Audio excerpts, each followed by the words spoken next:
The bread was still warm when Elsie broke it in half. That was the last of it. The last loaf in the house, baked from the last of the flour, and she'd been rationing it in her head all morning, planning 3 more days out of it if she was careful. But the man at the estate gates didn't look like he had 3 more days in him at all. He was slumped against the iron bars like they were the only thing holding him upright, his coat more whole than cloth, his boots wrapped in rags where the leather had given out. Nobody else had stopped. She'd watched 2 carriages roll right past him, watched a groundskeeper wave him off like he was a stray dog sniffing round the kitchens. And maybe that should have told her something. Maybe she should have wondered why a beggar was allowed anywhere near the Duke's gates at all when every other tenant on that land knew to give the manor a wide berth on rent day. But Elsie didn't think about any of that. She just saw a hungry man and she had bread. "You look like you need this more than I do," she said, holding out her half. He looked up at her. His eyes were sharp, too sharp for a man who was supposedly starving, but she didn't catch that then. Hunger makes a person careless with details. "I couldn't take a lady's last meal," he said, and his voice had a strange, careful roundness to it, like a man unused to speaking plainly. "It's not a lady's meal. It's mine, and I'm giving it to you." She pressed it into his hands before he could argue further. "Eat slow.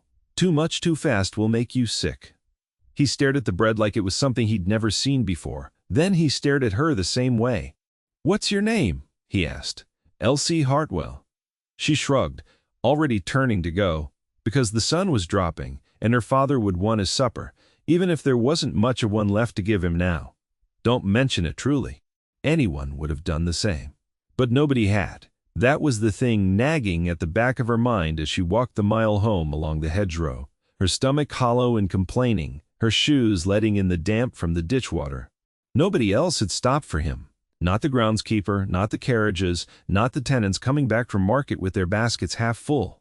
Only her. She didn't think about him again for 3 weeks. She had other things to think about. The leaking roof, her father's cough that wouldn't quit, the rent that was due and wasn't going to be easy to find. Poverty has a way of crowding out memory. It fills up all the space where wondering might otherwise live. So when the letter came, sealed with a wax stamp she didn't recognize, carried up the lane by a boy on a horse, too fine for a farm errand, Elsie thought it was a mistake. "For Hardwell," the boy said, thrusting it at her like it burned his fingers. "The farm at the crossroads. That's you. That's me." She turned it over. Heavy paper. A crest pressed into the wax. A hawk. Wings spread over a shield. The Duke's crest. Her hands went cold before she'd even broken the seal. "You're summoned," the boy said, already turning his horse back toward the road. "Manor House. Tomorrow, midday. His Grace requests your presence." "His Grace doesn't know I exist," Elsie said, half to herself, because surely there was some mistake. Surely this was meant for another Hartwell, a grander one who owed money or had done something to warrant the attention of a duke. But there was only one Hartwell farm at the crossroads, and there was only one Elsie.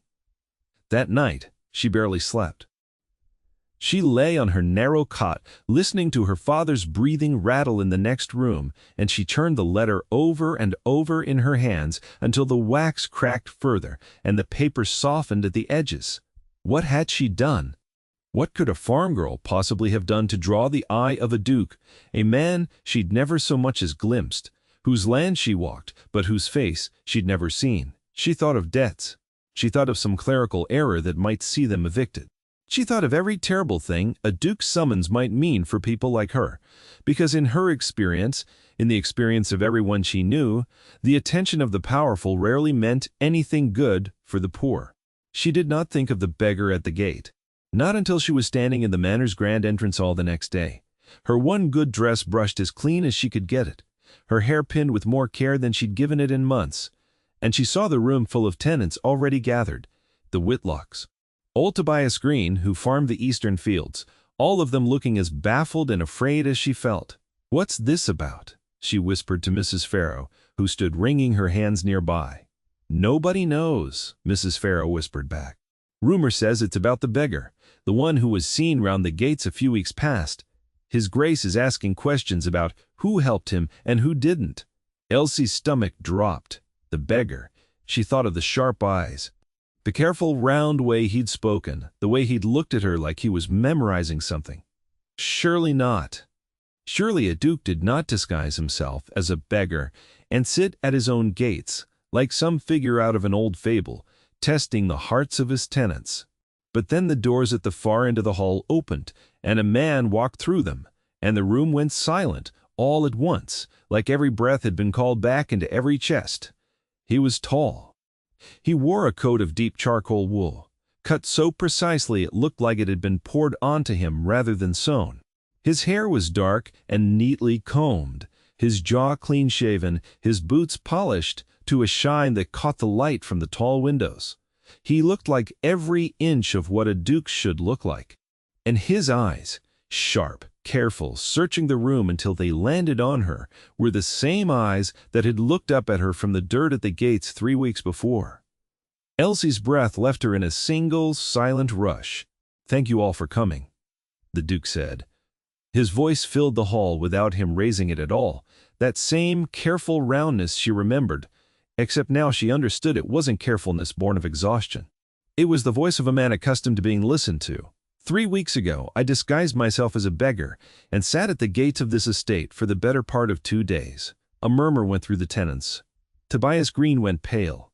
The pharaohs exchanged a look Elsie couldn't quite read, though she thought she caught something like dread in it. I did this," the Duke continued, "because I wished to know the character of the people who live on this land, not the character they show me at rent collection, or at the harvest fair, when they know precisely who is watching. I wish to know what they do, when they believe no one of consequence is watching at all." He let that sit in the room for a moment. Nobody moved. Even the fire in the great hearth seemed to hold its crackle. "Most of you passed me by," he said, and his tone did not accuse exactly, but it did not excuse either. "Mrs. Pharaoh, you crossed the road rather than walk near me.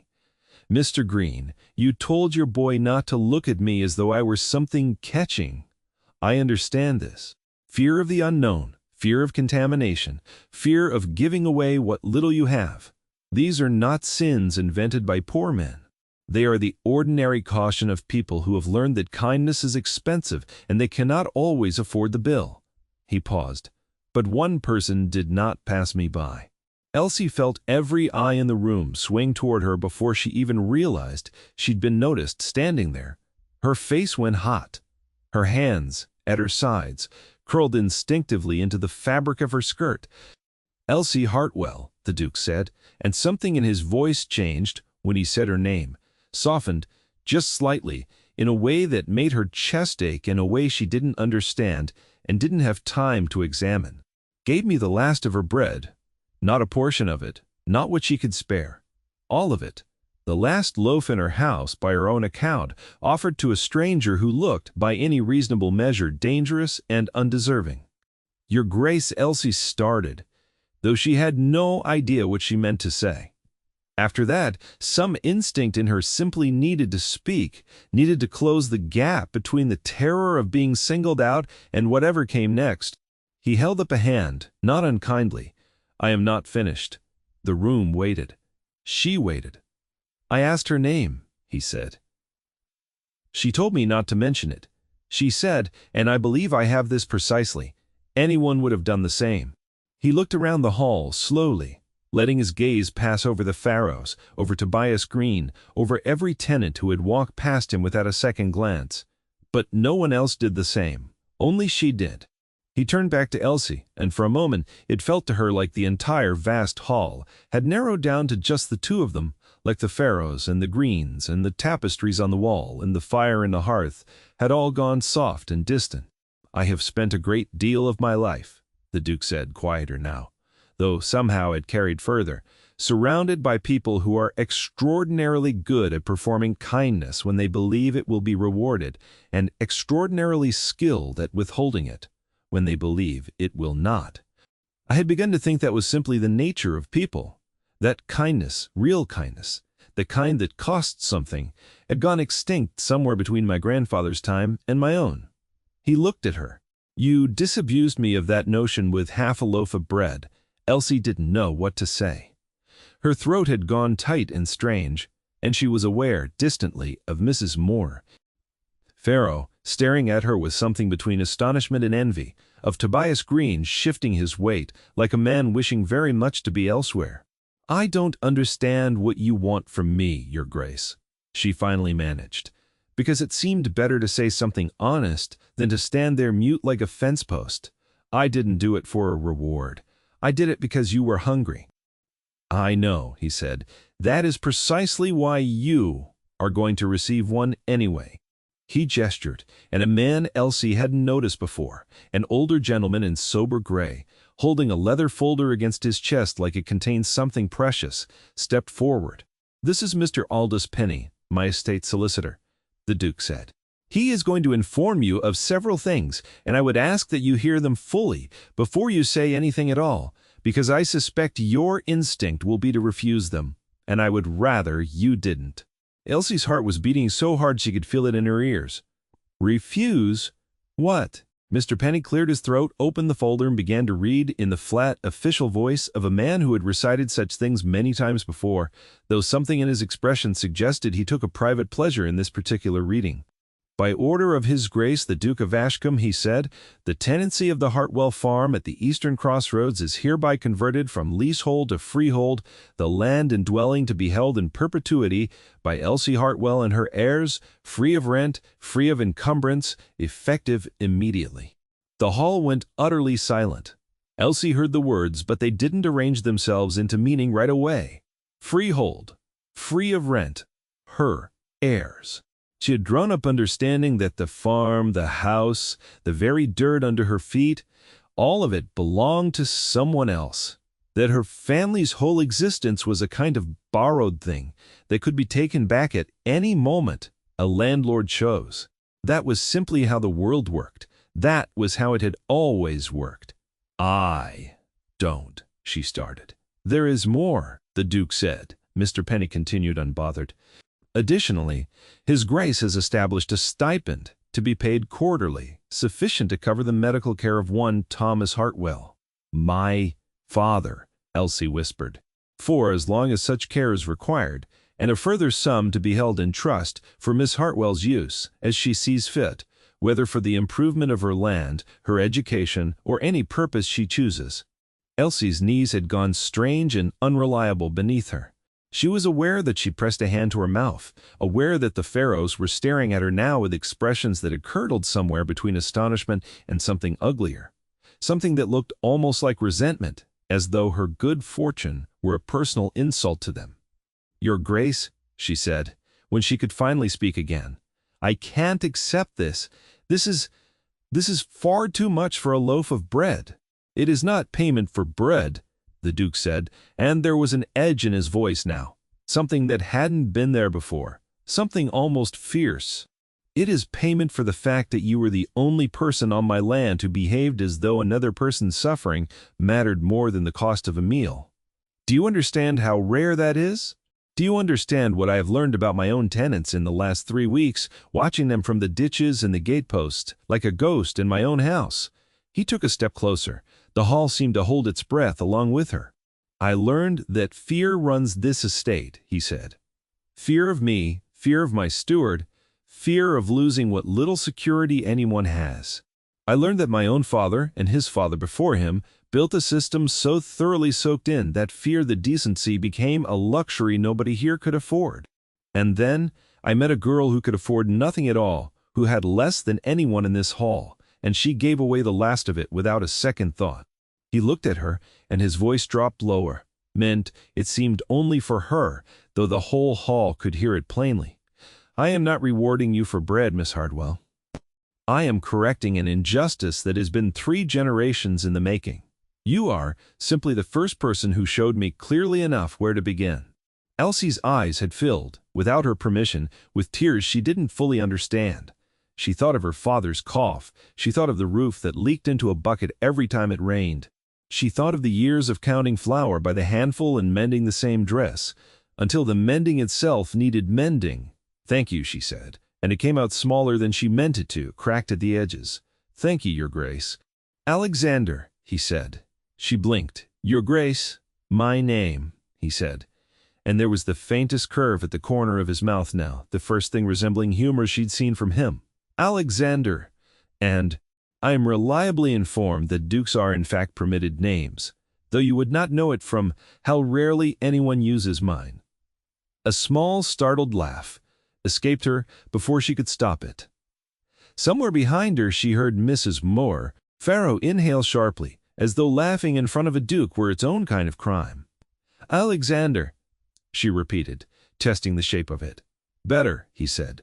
The room, which had been so silent, began to stir now, with the low murmur of people trying to work out what they'd just witnessed and whether it changed anything for them, and how they felt about a farm girl being elevated so suddenly above her station.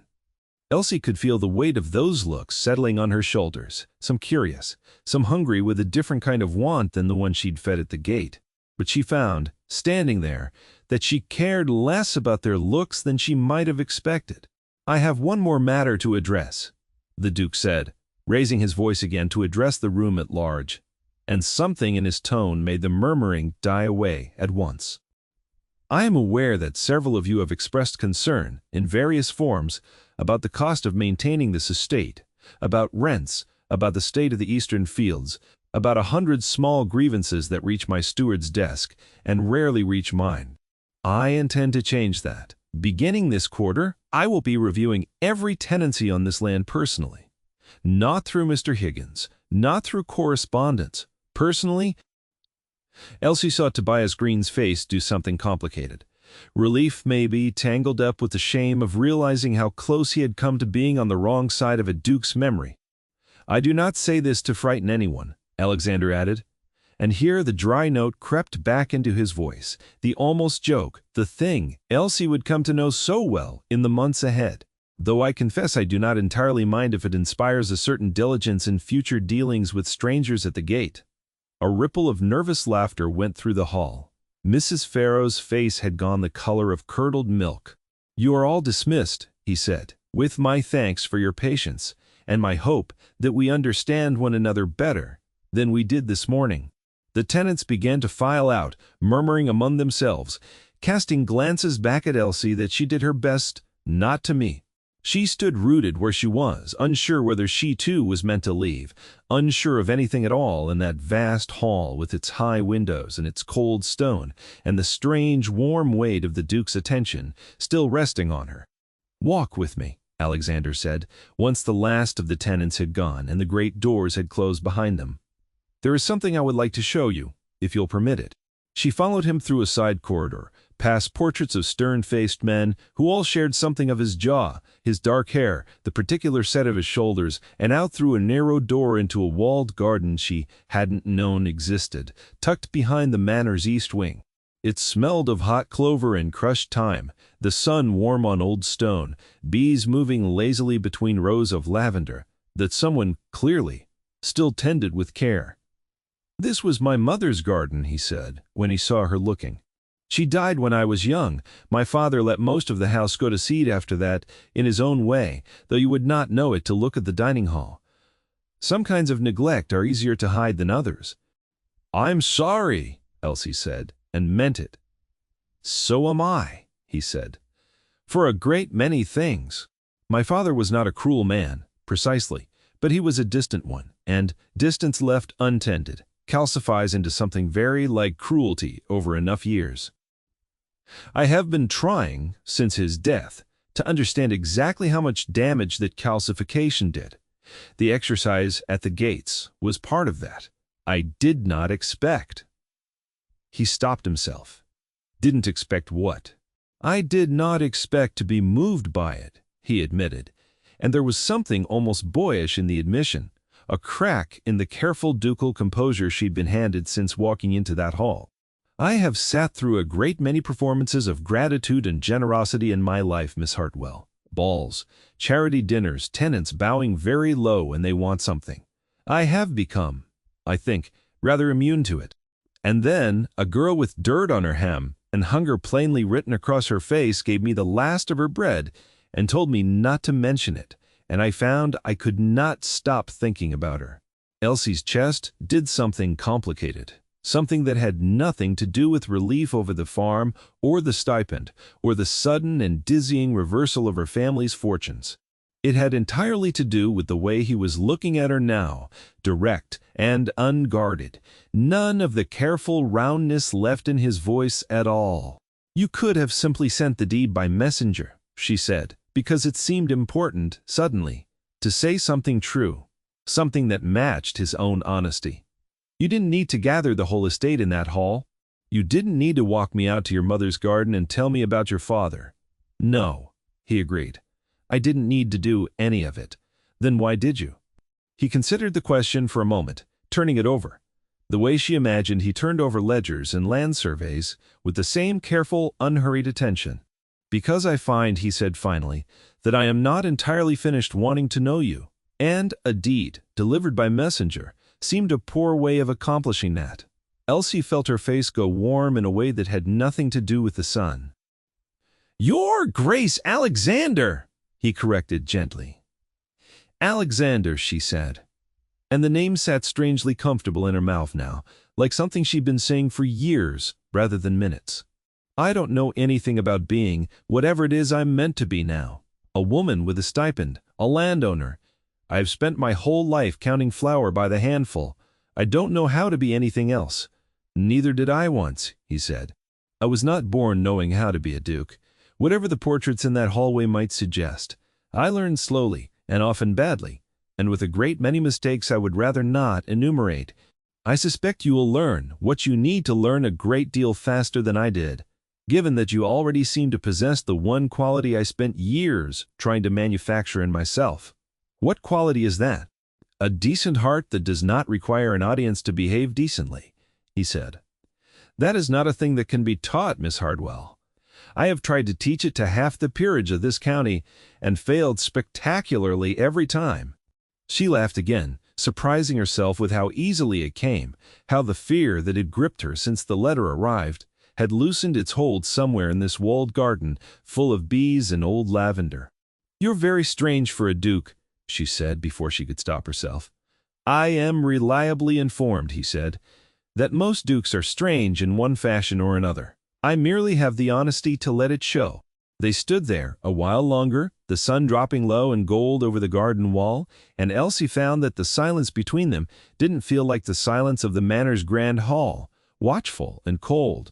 It felt like something else, entirely, something she didn't yet have a word for, though she suspected, with a kind of quiet certainty settling into her chest, that she would have plenty of time to find one.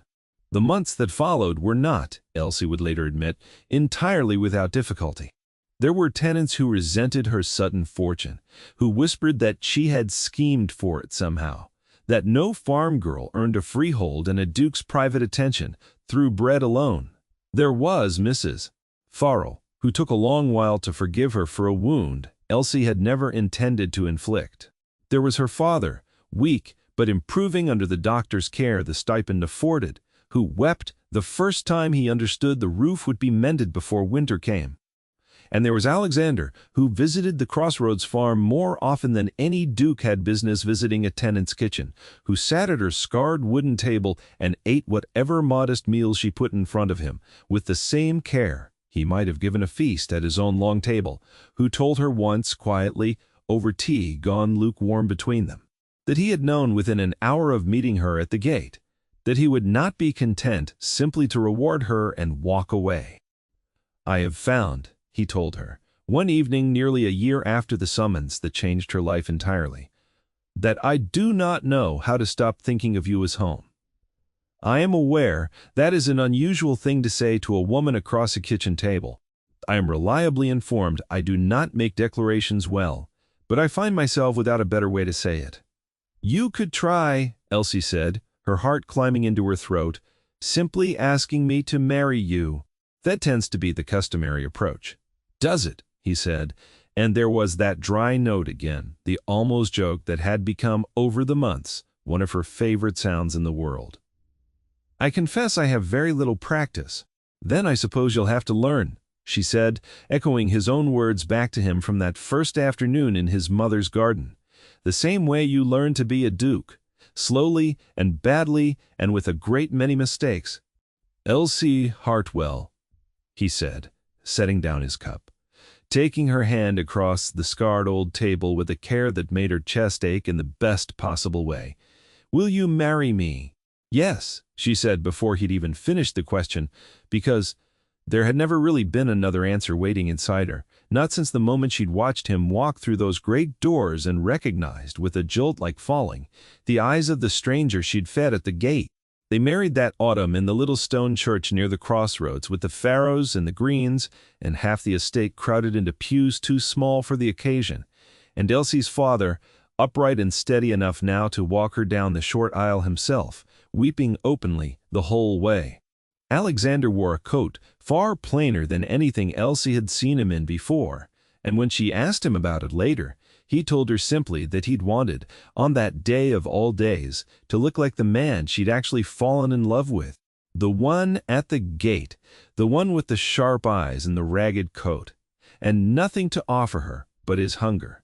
The farm at the crossroads stayed exactly where it was, freehold and warm, though it stood empty most of the year now, tended by a cousin of the Farrows, who Elsie had personally seen installed there, with a fair wage and a fair lease, because she had not forgotten, not for a single day, what it felt like to count flour by the handful and fear the knock of a landlord at the door. It was the first rule she set, once she had any rules to set at all in the new order of things across the whole Ashcombe estate. No tenant would ever again fear the loss of their home over a single bad harvest, not while she had breath left to argue otherwise. And in the manor's east wing, in the walled garden that had once belonged only to a dead woman's memory, the lavender grew thicker every year, tended now by 2 sets of hands instead of 1, and in the spring, when the bees came back in their lazy, droning numbers, Alexander liked to walk there with his wife's hand in his, and later, sturdy child on his shoulders, who had inherited against all reasonable odds her mother's sharp eyes and her father's dry, careful way of almost joking. Elsie kept in a drawer in her writing desk a small stone from the road outside the estate gates. She had picked it up the day of the summons, unthinking, the way you might pick up any small thing when your hands need something to hold on to. She never told anyone why she kept it, but sometimes, on quiet evenings, she took it out and turned it over in her palm and thought of a hungry stranger and half a loaf of bread and the way the smallest, most unremarkable kindness, given without any thought of reward, had somehow turned out to be the whole hinge on which her entire life had swung. Anyone would have done the same. She'd told him that first day at the gate. She knew now that wasn't true. She was glad, in the end, that it wasn't, because if it had been, she supposed, she never would have found him at all. Thank you so much for staying with this story all the way to the end. If you felt something while listening, we would love to know what it was. Tell us in the comments which line stayed with you the longest, or which moment made your chest ache the way Elsie's did in that garden. We would also love to know which city you're watching from tonight, because it always warms our hearts to see how far these stories travel. If this is your first time here, don't forget to subscribe so you won't miss new stories just like this one. We tell them every week, and we would love to have you with us for the next one. Until then, from all of us here, good night and sweet dreams.